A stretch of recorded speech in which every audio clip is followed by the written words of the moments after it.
The saints in the Trench Crusade lore. How can they fight when they are alive? How do their relics continue to help the forces of the Church? What dangers from the seven-headed serpent do they face? And how can they be brought back? Welcome back to the trenches and let's begin. The Council of Saints made me want to investigate this topic, along with a line from the Church's history.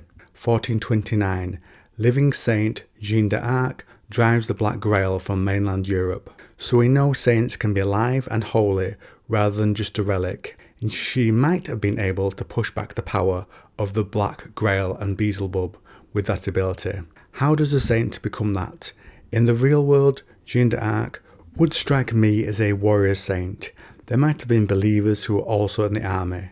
Most of the early Christian military saints were soldiers of the Roman Empire who had become Christian and, after refusing to participate in imperial cult rituals of loyalty to the Roman Empire, were subjected to corporal punishment, including torture and martyrdom. And tying into the law, veneration of these saints, most notably of St. George, was reinforced in the Latin Church during the time of the Crusades. But they are also wanted by the court of the seven-headed serpent. In that form they are known as desecrated saints. They are the most prized possessions of the lords of hell.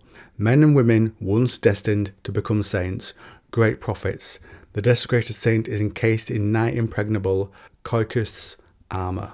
The court also might end a saint earlier. Perhaps their holiness comes to light through some sort of prophecy or future seeing. A mighty praetor could strike at a militarily insignificant village only to kill a future saint, betray their own mortal followers by suddenly falling upon some unsuspecting heretic settlement, or even clash with the warband of a rival head of the serpent. The wise do not question the motives of hell's rage, and heretics accept these occasional attacks against their forces as a fitting judgment for their lack of success in the war against the faithful. So a saint was holy, and their relics carry with them some of that faith into death. There are a number of weapons of this type with trench pilgrims. There is a bewildering number and variety of trench pilgrim processions. The pilgrims of the Iron Path follow Saint Rita of Cascia and go to battle with hammers, mauls, maces and cudgels, and hammer nails into their heads in the memory of the saint they venerate. Little extreme that to me.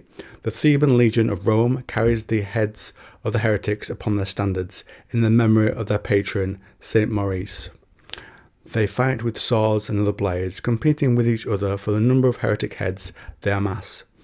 After raging for 8 centuries, the Great War has produced a bewildering variety of weaponry, equipment and armour, and due to the power of both heaven and hell taking active role in the battlefield, a warband participating in the Trench Crusade often has a fascinating and exotic variety of both ancient and modern weapons. It was the work of the followers of Saint Eligius, the patron saint of metalworkers, that allowed the weaponsmiths and armourers of the Holy See to produce steel alloys imbued with divine light, metals more malleable and harder than any normal steel. Though the cost is enormous, suits of armour can be brought that are able to withstand a hail of bullets. This excellence of the infantry field armour remains to this day, keeping abreast with the advances of firearms and explosives. So you see in that last example how a saint's abilities, let's call it their holy influence, can carry on in the hands of those who follow their way. And for our last example of the ongoing holiness of Saint Relics, from the night of fire and blood that laid low to the great Moravian monastery of Velarad emerged a single monk of the Orthodox Order of St. Methodius. Though the rest of the brotherhood perished in the catastrophe, slaughtered by a squadron of ruthless death commandos, the sole survivor brought with him the book of the saint and his faith out of the ruin. So we have shown the powers of saints both from when they are alive, after they have died as well. But what about after death? Can they return from that in some manner? Yes, they can, and they should, in that case, sit on the Council of Saints if they are venerated enough. I've covered this full lore in a separate video, so won't go over it all again here, but I'll do some of the parts that are relevant to sainthood. The bones of saints, from the bones of St. Barbara to the ashes of St. John the Warrior, are held by the Church and still advise the Church in warfare with their experience and guidance. To do this, their remains are held in reliquaries, holding the remains that are brought forth, and cables are connected to the machines of the Synod of Strategic Prophecy to establish communication to the souls of the saints, wherever they reside.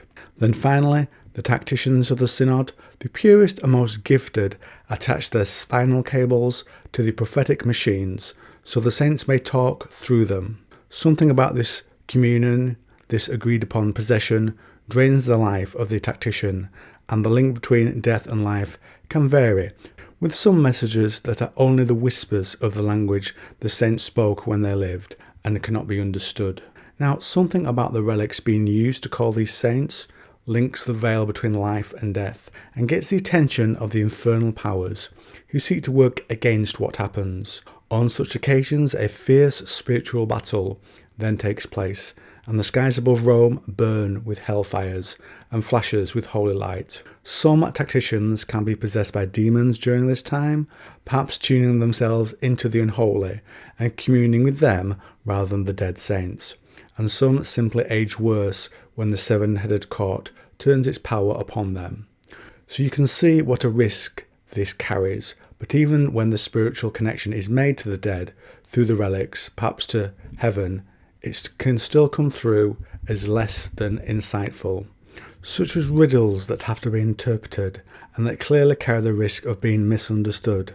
And worse still to come, relics can be placed within the reliquaries that can be false, placed there by the infernal powers. If you think of that from a tactical point of view, it could be to have the false saint share information, so the forces of the church move to where they think they have been told to strike. The court can then either ambush those forces en route, or at the supposed place they must be, or perhaps it could move some troops out of line and allow an invasion further in the territory held by the church. These false relics are disguised by illusion, and a corrupt relic saint can wreak havoc at the very heart of the Holy See. Demons can use them as conduits to learn the identity of its secret members, so they can later be targeted by death commando assassination squads. Some are true relics that the heretic saint hunters have discovered, infected with night demons, and then reburied. It often happens that during a council meeting, these vile creatures come forth, and then silently enter the mouths and eyes of the mortal conduits of the saints. They burrow their way into the central nervous system of their victims, ending their lives in withering agony. So from all that, you can see the life of a saint, be it living and aiding their forces, through being a patron for, let's say, a trench pilgrim whose beliefs in the relics of the saints themselves imbue those relics with power, through to being brought back from the dead in some manner and risking yourself, even though the work of a saint should be done by that point. They can still be invoked in the name of the Creator, and so their work is never done and continues to be dangerous.